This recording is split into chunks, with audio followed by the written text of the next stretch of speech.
On reste dans l'écriture, mais celle-là pour les enfants. Et c'est avec Sarah tout de suite après ça.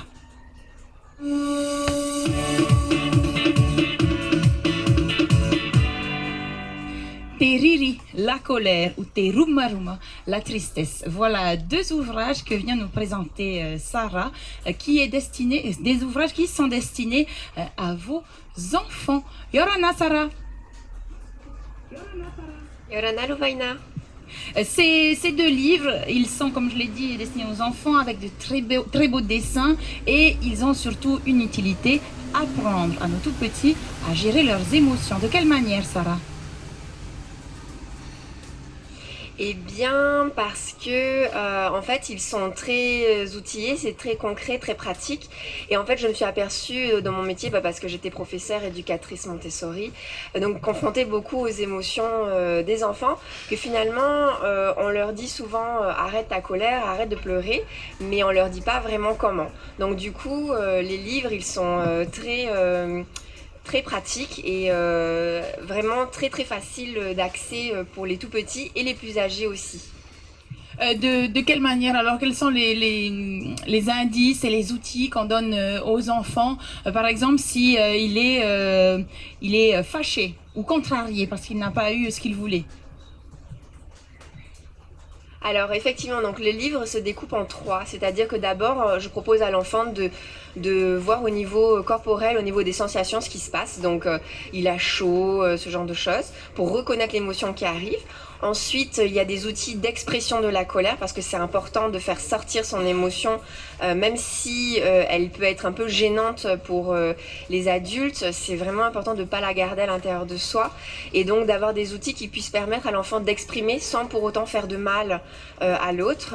Donc par exemple dans le livre il va y avoir, voilà par exemple là ici tu as, je peux crier mais on va crier dans une pièce fermée par exemple, on va pas aller crier sur quelqu'un ou ce genre de choses. Et puis la troisième partie du livre où c'est le retour au calme, donc on va montrer à l'enfant comment ramener, se recentrer, comment ramener le calme, la sérénité en respirant, en buvant de l'eau. Là par exemple tu as se mettre au vent pour se rafraîchir. Et puis surtout à la fin des livres, il y a un espace parent, donc pour les professionnels de l'enfance ou pour les parents. Donc vraiment parce que c'est important pour moi de pouvoir transmettre des outils aux adultes. Parce que quand les adultes sont face à ces crises de colère, eh bien parfois ils usent de violences éducatives ordinaires. C'est par exemple tout ce qui va être des petites tapes, des fessées, des cris, des menaces. Et j'aimerais à travers ces livres proposer aux adultes une autre façon de faire qui peut amener donc sur l'éducation bienveillante et donc qui peut amener à une maturation du cerveau beaucoup plus équilibrée et à trouver des solutions gagnant-gagnant.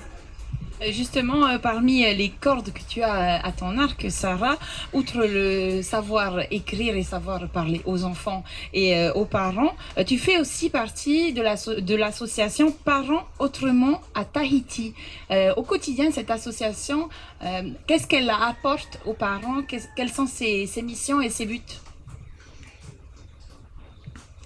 Eh bien, déjà, on accompagne les familles qui en ressentent le besoin, donc au niveau soutien moral, mais également au niveau des soutiens pédagogiques, que ce soit pour quand les familles font l'école à la maison, ou aussi quand ce sont des familles qui vont à l'école normale, mais qui du coup ont besoin de plus de soutien au niveau de la gestion des comportements, résolution de conflits entre frères et sœurs, ce genre de choses.